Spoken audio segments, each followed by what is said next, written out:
অভিনন্দন royal Challengers ব্যাঙ্গালোরকে আজকের ম্যাচটি জেতার জন্য। মুম্বাই ইন্ডিয়ান্স আসলে সত্যিকার অর্থে তাদের আইপিএলের জার্নিতে এটি তাদের টানা পঞ্চম হার। তারা আসলে সত্যিকার অর্থে জিততেই ভুলে গেছে।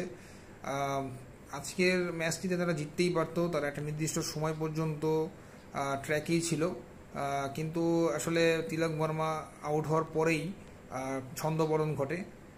শেষ পর্যন্ত তারা ম্যাচটি জিততে পারেনি। রয়্যাল চ্যালেঞ্জার্স ব্যাঙ্গালোরের পক্ষে বিরাট কোহলি এবং রজত পাটিদার অসাধারণ দুটি ইনিংস খেলেছেন। রজত পাটিদার একদম ক্যাপ্টেন স্নক খেলেছেন বলা যায়। Captain leading from the front বলতে আমরা যেটা বুঝি সেটাই উনি করেছেন। 32 বলে 64 রান করেছেন এবং বিরাট কোহলি তার চিরচেনা ফর্মে আবার ব্যাক করেছেন বলা যায়। তিনি 42 বলে 67 রান করেছেন। আরসিবির ব্যাটিং অত্যন্ত ভালো হয়েছে আজকে, তারা 221 রান করেছে, যেটি ওয়াংখেড়ের পিচের জন্য অত্যন্ত ভালো একটি স্কোর। মুম্বাই ইন্ডিয়ান্স আজকের এই ম্যাচটি জিততেই পারত।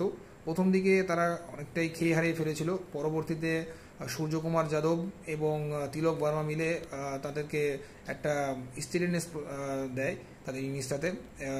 তবে সূর্যকুমার যাদব আউট হওয়ার পরে হার্দিক পান্ডে এসে মানে একদম তুফানি ব্যাটিং করেছেন বলা যায় তিলক বর্মার সাথে জুটি বেঁধে। তবে তিলক বর্মা আউট হওয়ার পরেই ইনিংসের ছন্দপতন ঘটেছিল আমরা যেটা দেখতে পেয়েছি, এবং মুম্বাই ইন্ডিয়ান্স পরবর্তীতে হেরে যায়, তারা রান করতে পারেনি। পরবর্তীতে অনেকটাই পেছনে চলে যায় তাদের আসলে ইনিংসটা জেতা যে নোংর তারা করাতে পারেনি। তো মুম্বাই ইন্ডিয়ান্সের আসলে যেটা সমস্যা আমার কাছে মনে হয়েছে সেটা হচ্ছে তাদের রোহিত শর্মার উপর অতি নির্ভরতা। রোহিত শর্মা আসলে আজকে ভালো কিছু করতে পারেনি, যদিও উনি স্টার্টটা ভালো করেছিলেন, কিন্তু আসলে ক্যাপ্টেন স্নক রজত পাটিদারের মতো খেলতে পারেননি।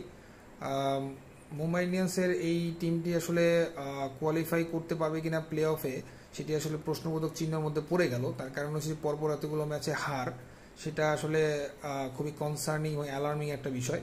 মুম্বাই ইন্ডিয়ান্সের টিম ম্যানেজমেন্ট আশা করি এই বিষয়গুলো তারা ফাইন্ড আউট করবেন যে কোথায় তাদের আসলে মিস্টেক হয়েছে এবং কোথায় তাদের ইম্প্রুভমেন্ট করা যেতে পারে। পাশাপাশি আরসিবি গুজরাট টাইটান্সের সাথে গত যে ম্যাচটি হেরেছিল, তারপরে আজকে তারা ম্যাচ জিতলো মুম্বাই ইন্ডিয়ান্সের সাথে এবং তাদের উইনিং ট্র্যাকে তারা ব্যাক করলো। অবশ্যই এটা তাদের জন্য একটি ভালো সাইন। আমরা আশা করব যে রয়্যাল চ্যালেঞ্জার্স ব্যাঙ্গালোর তাদের পরবর্তী যে ম্যাচগুলো তারা খেলবে হোম অ্যান্ড অ্যাওয়েতে তারা ম্যাচগুলো জিতবে, এবং মুম্বাই ইন্ডিয়ান্সের জন্য আরও এবং শুভকামনা রইল যাতে তারা পরবর্তী ম্যাচগুলো জিতে হোমে অ্যাওয়েতে যেখানেই খেলুক না কেন। হার্দিক পান্ডিয়া আজকে ভালো খেলেছেন, তাদের ক্যাপ্টেন। রজত পাটিদারের মতোই, রজত পাটিদারের চেয়ে বরং আরও বেশি টেস্ট ইনিংস খেলেছেন।